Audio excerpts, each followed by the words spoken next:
et ici, il y a l'anonymat en plus dessus, donc forcément.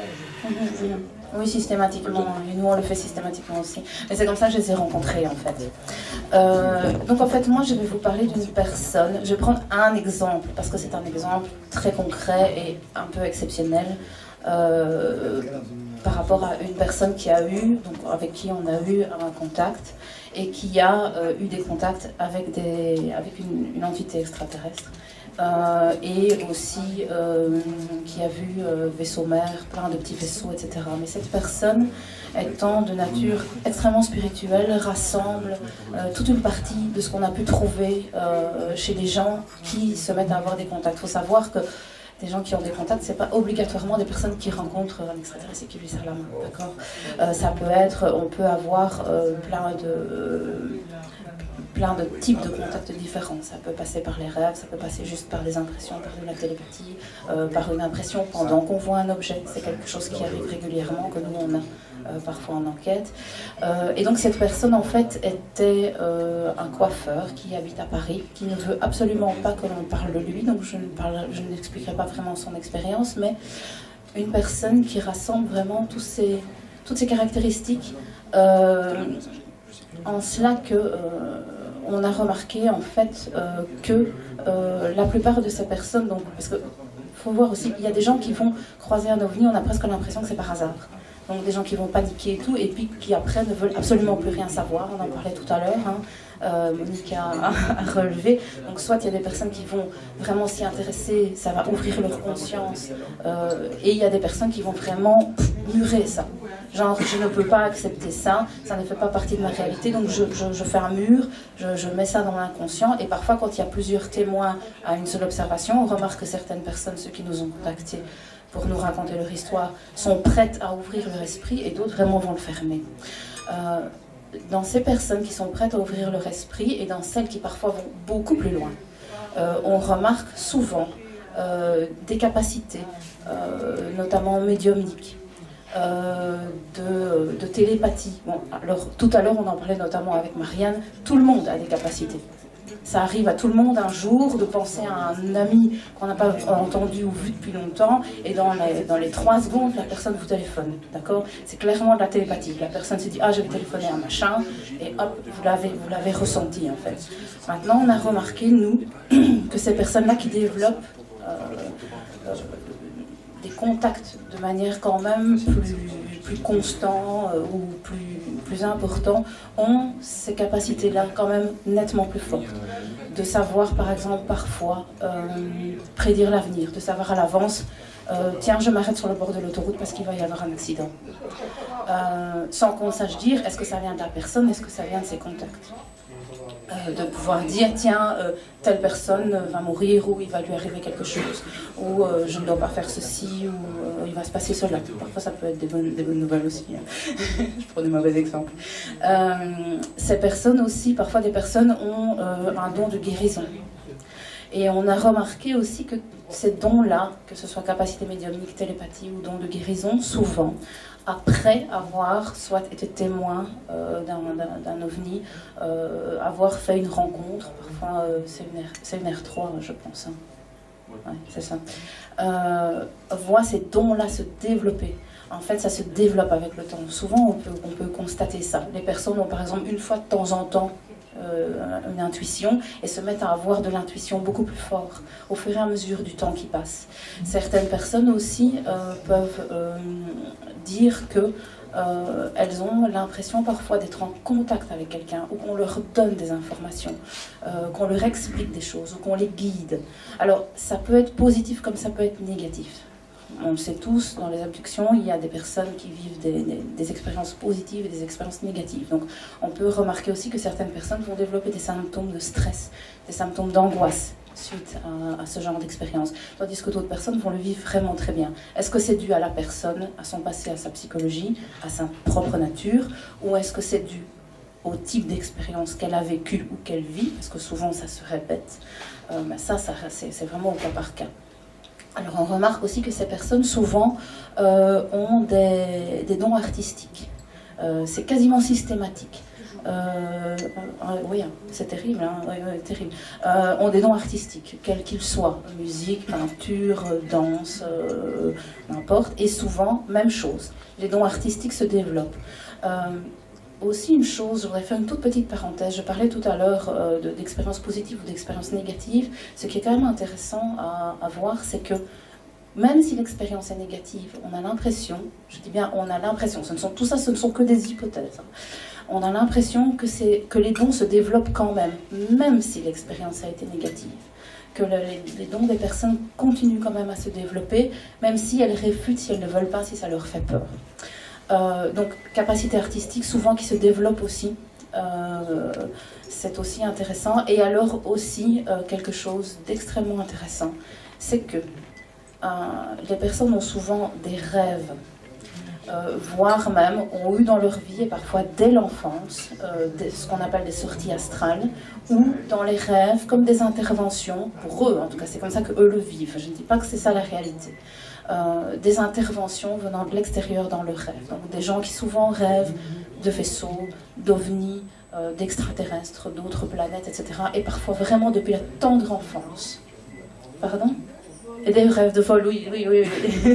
Les voyages astraux, les rêves de vol, c'est plus ou moins la même chose. Certaines personnes aussi ont l'impression que l'expérience de contact étant par moment, moi ça c'est quelque chose qui m'intéresse beaucoup, à la limite de leur propre conscience, une partie passe dans les rêves. Pourquoi ? Parce qu'une partie reste en fait dans l'inconscient.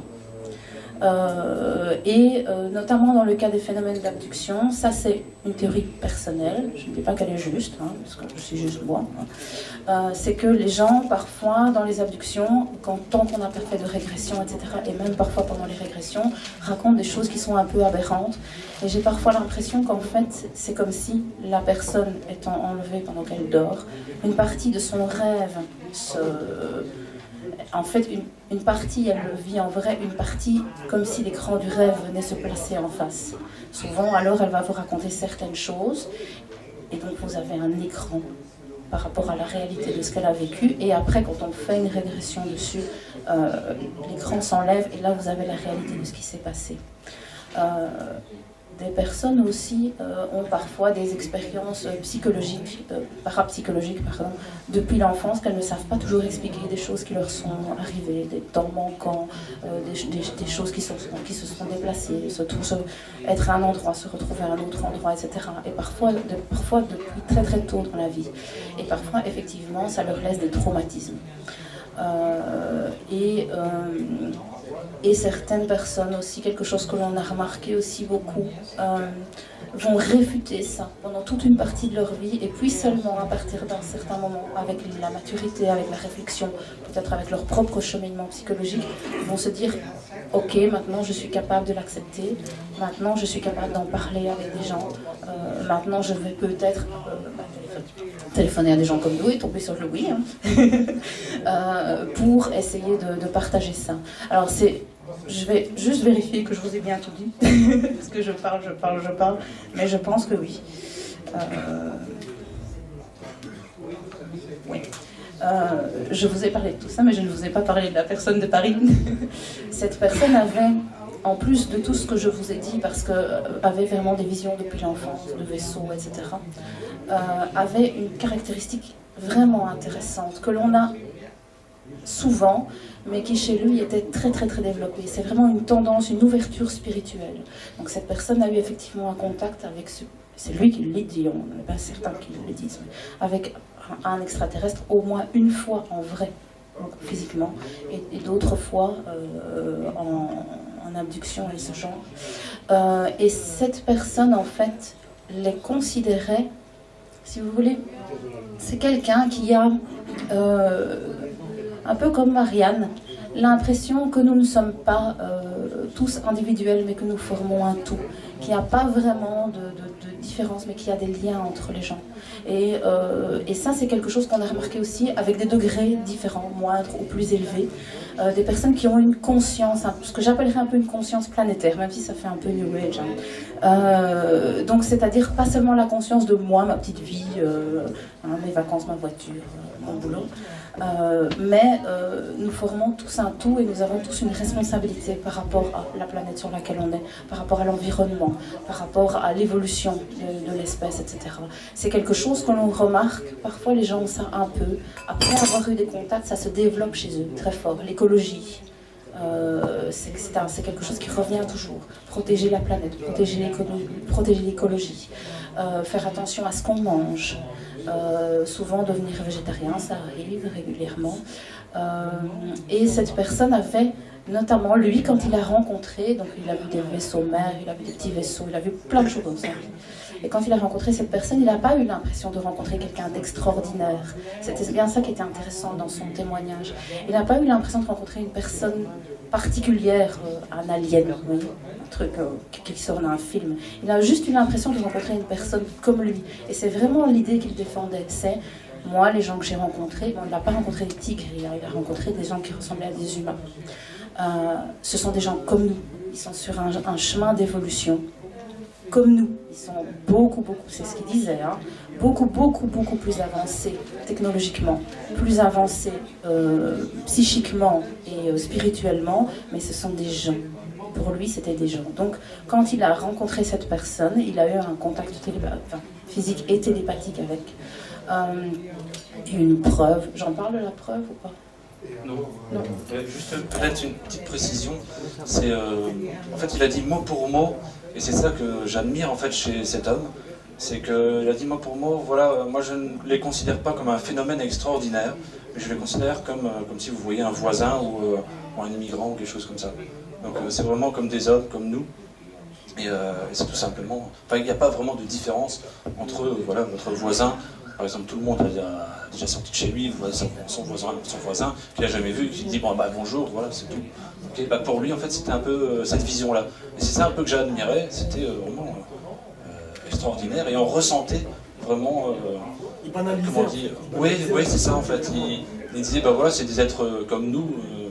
Il n'y a rien d'extraordinaire là-dedans, c'est tout. Voilà. En fait, je pense qu'il s'était tellement habitué au phénomène, il avait tellement développé, lui, son propre esprit par rapport à ça, que pour lui, c'était juste normal. Donc pour lui, il le voyait comme étant quelque chose de normal. Ce que, quand vous voyez un ovni passer, il y a toujours quelque chose de très bizarre qui vous arrive. Hein. Tandis que lui disait non, ils sont plus avancés, etc. Mais... c'était peut-être pas vraiment banalisé, mais pour lui c'était des frères d'évolution. Ils sont sur un chemin d'évolution, nous sommes sur un chemin d'évolution, je suis sur un chemin d'évolution. Voilà. Et chacun est à son niveau. Mais, et il ne l'a pas, il l'a vraiment salué comme ça, comme étant presque comme un frère, une sorte de fraternité, quoi. Donc c'est vrai que cette personne, lui, est vraiment exceptionnelle, d'ouverture spirituelle. Rien que lire ses écrits, vous sentez déjà quelque chose.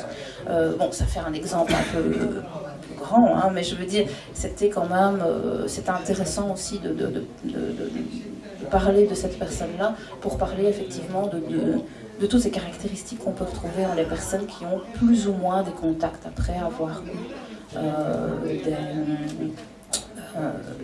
des visions d'ovnis ou autre chose comme on en a parlé là. Et que parfois, je voulais juste souligner, parfois c'est vraiment aux limites même de votre conscience qu'il se passe quelque chose. Voilà, maintenant on ne dit pas que c'est vrai, on dit juste nous cherchons, on cherche, on essaye d'analyser, on essaye de comprendre, mais on ne ferme pas notre esprit à dire bon non, on va s'occuper que de la partie où vous avez vu un ovni, il était à telle altitude, etc., etc. On ouvre notre champ d'investigation, mais on ne tire pas non plus des conclusions hâtives dessus. Est-ce que tu as quelque chose à rajouter, Joe? Je crois que c'était très bien. On va passer à la suite. Merci.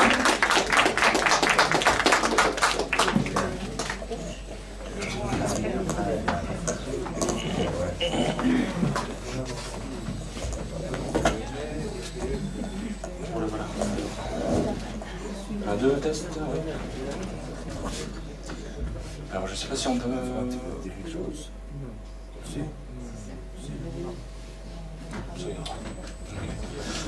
Alors dans cette deuxième partie, on va, parce qu'on a discuté un peu de nos enquêtes, des moyens d'investigation, du recueil de témoignages, des reconstitutions véritablement qui sont très intéressantes, puisque notre but à nous c'est vraiment de montrer aux gens ce que les témoins ont vu Et peut-être que, en voyant des reconstitutions, peut-être que vous avez ressenti aussi peut-être quelque chose.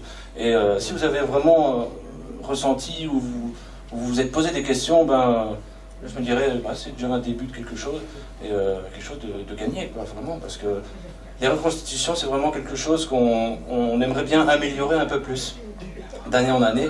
Évidemment, ça à long terme, il y en a aux États-Unis qui font des reconstitutions en image synthèse, vraiment comme au cinéma.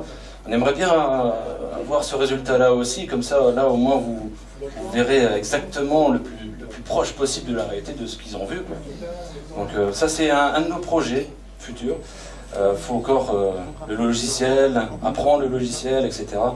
Ça demande du temps, beaucoup de temps. Alors, dans cette deuxième partie, on va discuter un petit peu plus de nos recherches. Alors, là, on va partir un petit peu plus sur la théorie, sur les remarques et les observations qu'on a faites. Les liens avec quelque chose. Alors, tout a démarré avec une enquête qu'on avait faite non, pas Register. C'est Register, hein. Non. C'est Register, oui, c'est ça. Alors Register, c'était du côté de l'Allemagne. Donc on a dû faire un bout de chemin quand même, vous voyez la frontière allemande, Malmedy, et c'était tout près de Malmedy. Alors qu'est-ce qu'il y avait eu à cette époque-là? En fait, c'était une très vieille enquête qui a été faite, ça date de la vague belge. Oui, ça date de 91. Non. En fait, c'était en plein milieu d'un champ, ça appartenait à un fermier à l'époque, et d'ailleurs ça appartient toujours au même fermier. Et il y a eu un atterrissage d'OVNI. Alors on n'en sait pas plus de détails malheureusement sur la forme, sur la couleur, sur la distance, la taille, etc. Mais on sait exactement l'endroit où il y a eu l'atterrissage. Donc qu'est-ce qu'on a fait? On a été sur les lieux, voici un peu les lieux. Et on a pris des mesures pour essayer de voir un petit peu. Alors vous voyez, moi et Pascal est en train de mesurer avec capteur thermique.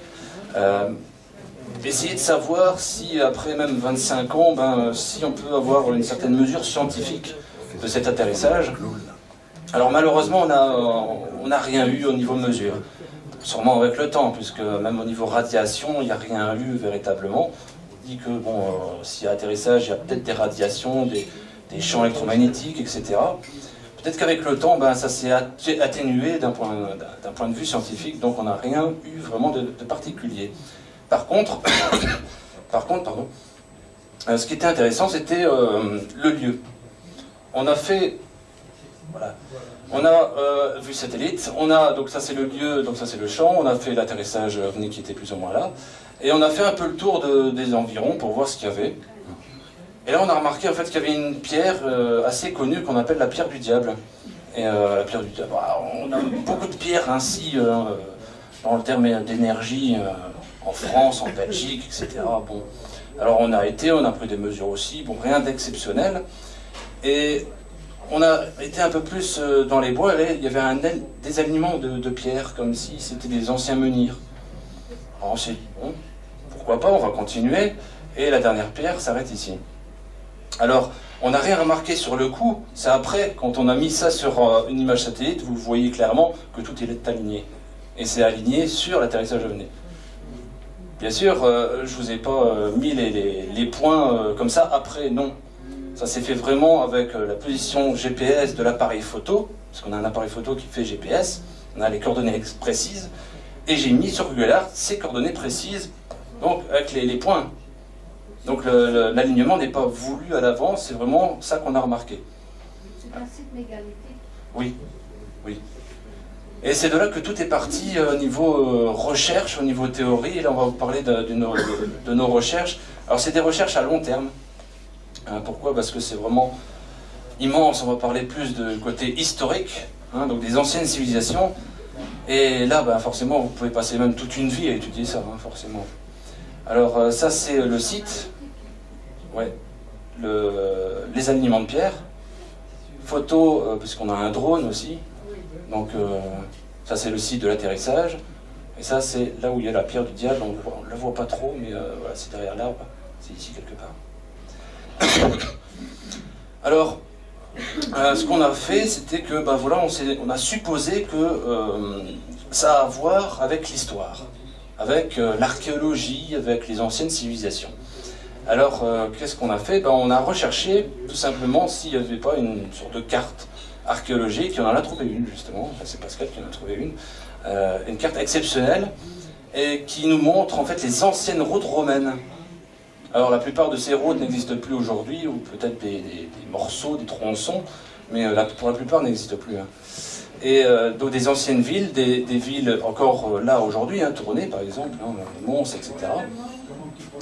Et tous les points en fait, que vous voyez, ce sont soit des tumulus, soit des anciens temples romains. D'ailleurs j'ai mis la légende, voilà. C'est période anté-historique romaine et franque. Là vous voyez un petit peu la légende, alors je ne sais pas si vous voyez très bien, donc voilà, des sépultures anté-romaines, donc vraiment ça date de plus de 2000 ans pour certaines. Hein.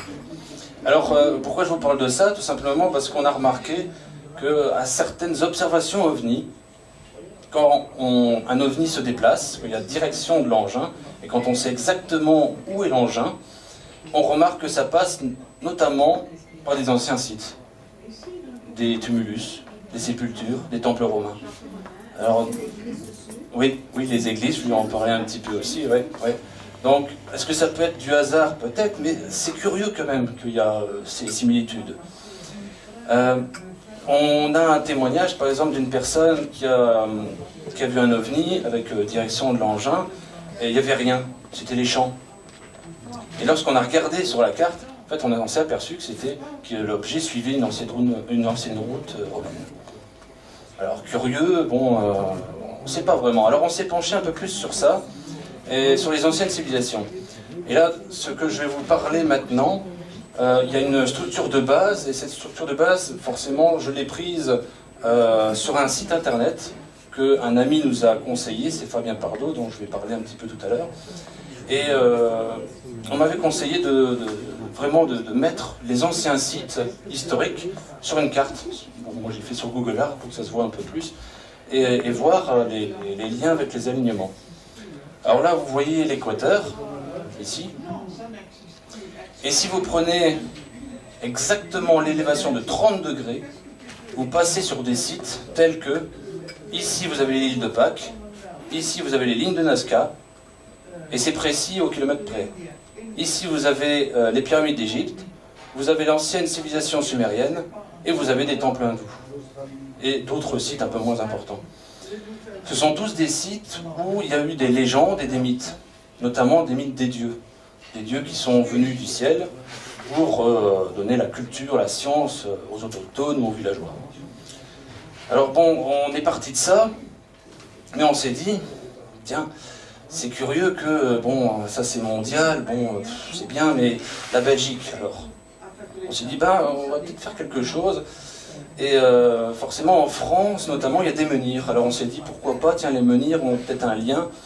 Les anciennes civilisations étaient plus avancées d'un côté ressenti, on va dire, tels que les druides, notamment, ressentaient, captaient certaines choses. C'était les scientifiques, un petit peu, mais aussi un peu les gens qui avaient des facultés de l'époque.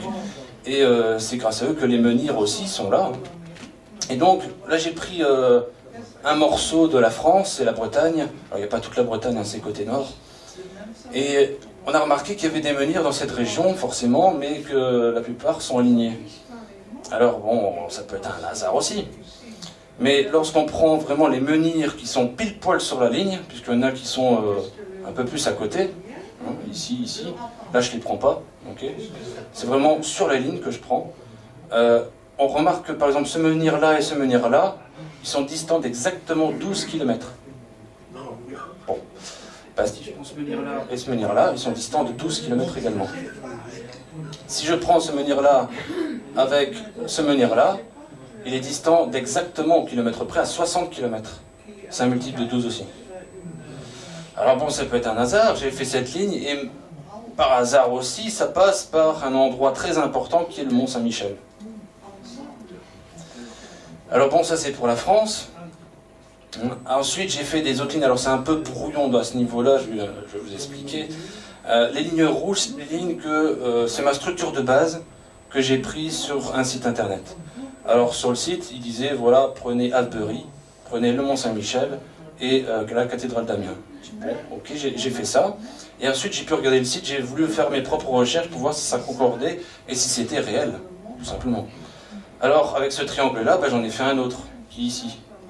Okay, j'ai pris les mêmes distances, hein, ici à là, et la même distance ici à là. Là, on ne voit pas, mais ça passe par la cathédrale de Bourges. Alors on se dit, bon, c'est peut-être un hasard. J'ai continué quelques petits triangles. Moi, je ne vais pas tout vous montrer, j'en ai pas fait 10 000. Hein. Mais ça passe tous par des endroits, des villes importantes, ou des lieux importants, historiques aussi. Alors bon, on s'est intéressé à la Belgique, et forcément, il y a une ligne qui passe par la Belgique aussi, qui est intéressante.